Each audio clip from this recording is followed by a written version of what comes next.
समुद्र मंथन का कारण एक बार की बात है। शिव जी के दर्शनों के लिए दुर्वासा आर्षि अपने शिष्यों के साथ कैलाश जा रहे थे। मार्ग में उन्हें देवराज इंद्र मिले। इंद्र ने दुर्वासा, अर्षि और उनके शिष्यों को भक्तिपूर्वक प्रणाम किया। तब दुर्वासा ने इंद्र को आशीर्वाद देकर विष्णु भगवान का पारिजात पुष्प प्रदान किया। इंद्रासन के गर्भ में चूर इंद्र ने उस पुष्प को अपने ऐरावत हाथी के मस्तक पर रख दिया। उस पुष्प का स्पर्श होते ही ऐरावत सहसा विष्णु भगवान के समान तेजस्वी हो गया। उसने इंद्र का परित्याग कर दिया और उस दिव्य पुष्प को कुचलते हुए वन की ओर चला गया। दुर्वासा आर्षि का शाप इंद्र द्वारा भगवान विष्णु के पुष्प का तिरस्कार होते देखकर दुर्वासा ऋषि के क्रोध की सीमा न रही। उन्होंने देवराज इंद्र को श्री लक्ष्मी से हीन हो जाने का शाप दे दिया। दुर्वासा मुनि के शाप के फलस्वरूप लक्ष्मी उसी क्षण स्वर्गलोक को छोड़कर अदृश्य हो गईं। लक्ष्मी के चले जाने से इंद्र आदि देवता निर्बल और श्रीहीन हो गए। उनका वैभव लुप्त हो गया। इंद्र को बलहीन जानकर दैत्यों ने स्वर्ग पर आक्रमण कर दिया और देवगण को पराजित करके स्वर्ग के राज्य पर अपनी परचम फहरा दिया।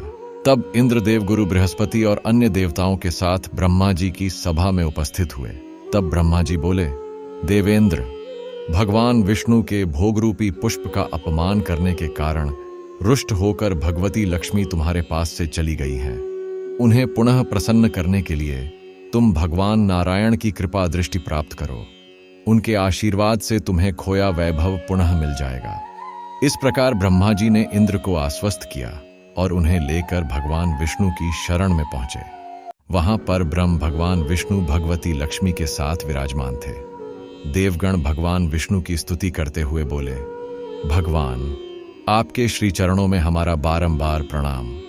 भगवान, हम सब जिस उद्देश्य से आपकी शरण में आए हैं, कृपा करके आप उसे पूरा कीजिए। दुर्वासा आर्षि के शाप के कारण माता लक्ष्मी हमसे रूठ गई हैं और दैत्यों ने हमें पराजित कर स्वर्ग पर अधिकार कर लिया है। अब हम आपकी शरण में हैं, हमारी रक्षा कीजिए। भगवान विष्णु त्रिकालदर्शी हैं। वे पल भर में ही देवताओं के मन की बात जान गए।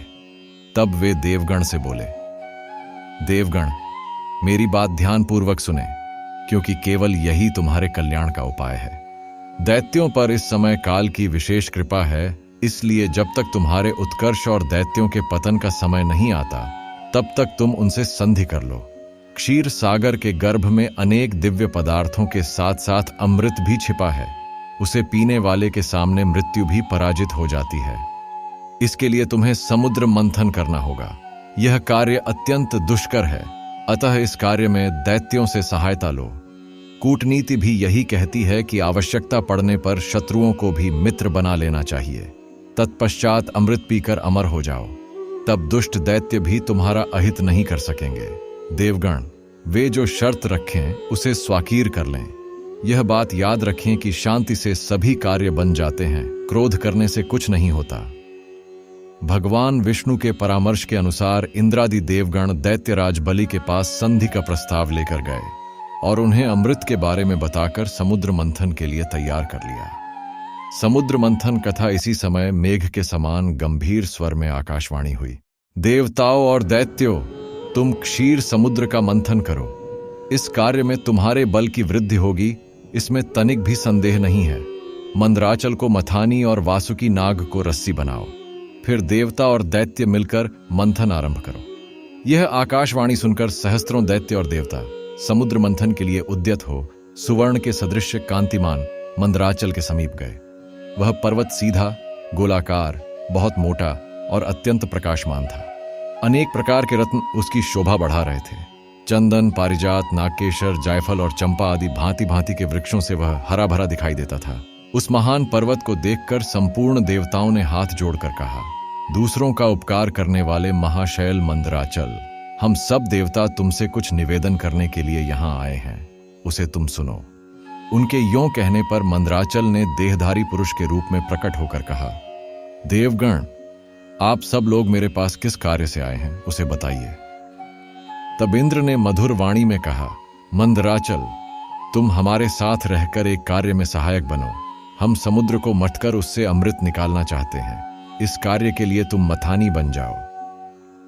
मंदराचल ने बहुत अच्छा कहकर उनकी आज्ञा स्वीकार की और देव कार्य की सिद्धि के लिए देवताओं, दैत्यों तथा विशेषत इंद्र से कहा, पुण्यात्मा देवराज, आपने अपने वज्र से मेरे दोनों पंख काट डाले हैं, फिर आप लोगों के कार्य की सिद्धि के लिए वहां तक मैं चल कैसे सकता हूं?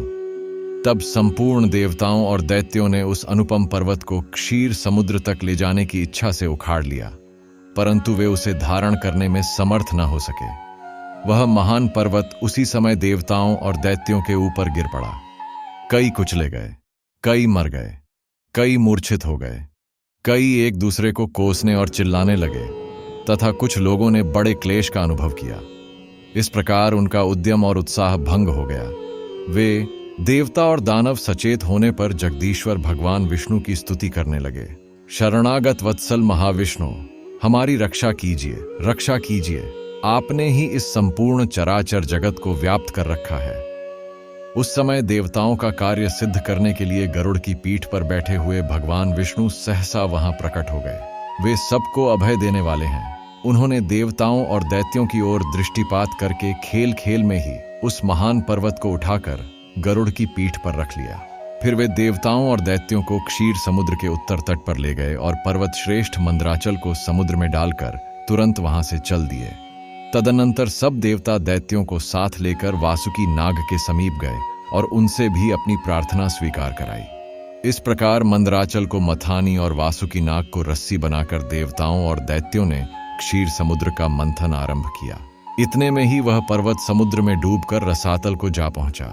तब लक्ष्मीपति भगवान विष्णु ने कच्छप रूप धारण करके तत्काल ही मंदराचल को ऊपर उठा दिया। उस समय यह एक अद्भुत घटना हुई। फिर जब देवता और दैत्यों ने मथानी को घुमाना आरंभ किया, तब वह पर्वत बिना गुरु के ज्ञान की भांति कोई सुदृढ़ आधार न होने के कारण इधर उधर डोलने लगा। यह देख परमात्मा भगवान विष्णु स्वयं ही मंदराचल के आधार बन गए और उन्होंने अपनी चारों भुजाओं से मथानी बने हुए उस पर्वत को भली भांति पकड़कर उसे सुखपूर्वक घुमाने योग्य बना दिया। तब अत्यंत बलवान देवता और दैत्य एकीभूत हो अधिक जोर लगाकर क्षीर समुद्र का मंथन करने लगे। कच्छप रूपधारी भगवान की पीठ जन्म से ही कठोर थी और उस पर घूमने वाला पर्वतश्रेष्ठ मंदराचल भी वज्रसार की भांति दृढ़ था। उन दोनों की रगड़ से समुद्र में बड़वानल प्रकट हो गया। साथ ही हलाहल विष उत्पन्न हुआ। उस विष को सबसे पहले नारद जी ने देखा। तब अमित तेजस्वी देवर्षि ने देवताओं को पुकार कर कहा, अदिति कुमारो, अब तुम समुद्र का मंथन न करो। इस समय संपूर्ण उपद्रवों का नाश करने वाले भगवान शिव की प्रार्थना करो। वे परात्पर हैं, परमानंद स्वरूप हैं तथा योगी पुरुष भी उन्हीं का ध्यान करते हैं। देवता अपने स्वार्थ साधन में संलग्न हो समुद्र मंथन रहे थे। वे अपनी ही अभिलाषा में तन्मय होने के कारण नारद जी की बात नहीं सुन सके। केवल उद्यम का भरोसा करके वे क्षीर सागर के मंथन में संलग्न थे। अधिक मंथन से जो हलाहल विष प्रकट हुआ वह तीनों लोकों को भस्म कर देने वाला था। वह प्रौढ़ विष देवताओं का प्राण लेने के लिए उनके समीप आ पहुंचा और ऊपर नीचे तथा संपूर्ण दिशाओं में फैल गया। समस्त प्राणियों को अपना ग्रास बनाने के लिए प्रकट हुए उस कालकूट विष को देखकर वे सब देवता और दैत्य हाथ में पकड़े हुए नागराज वासुकी को मंदराचल पर्वत सहित वहीं छोड़ भाग खड़े हुए। उस समय उस लोक संहारकारी कालकूट विष को भगवान शिव ने स्वयं अपना ग्रास बना लिया। उन्होंने उस विष को निर्मल निर्दोष कर दिया। इस प्रकार भगवान शंकर की बड़ी भारी कृपा होने से देवता, असुर, मनुष्य तथा संपूर्ण त्रिलोकी की उस समय कालकूट विष से रक्षा हुई। तदनंतर भगवान विष्णु के समीप मंदराचल को मथानी और वासुकी नाग को रस्सी बनाकर देवताओं ने पुनः समुद्र मंथन आरंभ किया। तब समुद्र से देव कार्य की सिद्धि के लिए अमृतमयी कलाओं से परिपूर्ण चंद्रदेव प्रकट हुए। संपूर्ण देवता, असुर और दानवों ने भगवान चंद्रमा को प्रणाम किया और गर्गाचार्य जी से अपने अपने चंद्रबल की यथार्थ रूप से जिज्ञासा की। उस समय गर्गाचार्य जी ने देवताओं से कहा, इस समय तुम सब लोगों का बल ठीक है। तुम्हारे सभी उत्तम ग्रह केंद्र स्थान में, लग्न में, चतुर्थ स्थान में, सप्तम स्थान में और दशम स्थान में हैं। चंद्रमा से गुरु का योग हुआ है। बुध, सूर्य, शुक्र, शनि और मंगल भी चंद्रमा से संयुक्त हुए हैं। इसलिए तुम्हारे कार्य की सिद्धि के निमित्त इस समय चंद्रबल बहुत उत्तम है। यह गोमंत नामक मुहूर्त है जो विजय प्रदान करने वाला है। महात्मा गर्गजी के इस प्रकार आश्वासन देने पर महाबली देवता गर्जना करते हुए बड़े वेग से समुद्र मंथन करने लगे। मत्थे जाते हुए समुद्र के चारों ओर बड़े जोर की आवाज उठ रही थी। इस बार के मंथन से देव कार्यों की सिद्धि के लिए साक्षात सुरभि कामधेनु प्रकट हुई। उन्हें काले, श्वेत, पीले, हरे तथा लाल रंग की सैकड़ों गौएं घेरे हुए थीं। उस समय अर्षियों ने बड़े हर्ष में भरकर देवताओं और दैत्यों से कामधेनु के लिए याचना की और कहा, आप सब लोग मिलकर भिन्न भिन्न गोत्र वाले ब्राह्मणों को कामधेनु सहित इन संपूर्ण गौओं का दान अवश्य करें। ऋषियों के याचना करने पर देवताओं और दैत्यों ने भगवान शंकर की प्रसन्नता के लिए वे सब गौएं दान कर दीं तथा यज्ञ कर्मों में भली भांति मन को लगाने वाले उन परम मंगलमय महात्मा ऋषियों ने उन गौओं का दान स्वीकार किया। तत्पश्चात सब लोग बड़े जोश में आकर क्षीर सागर को मथने लगे। तब समुद्र से कल्प वृक्ष, पारिजात, आम का वृक्ष और संतान, ये 4 दिव्य वृक्ष प्रकट हुए। मित्रों, इससे आगे की समुद्र मंथन की कहानी सुनने के लिए इस वीडियो का भाग 2 अवश्य देखें।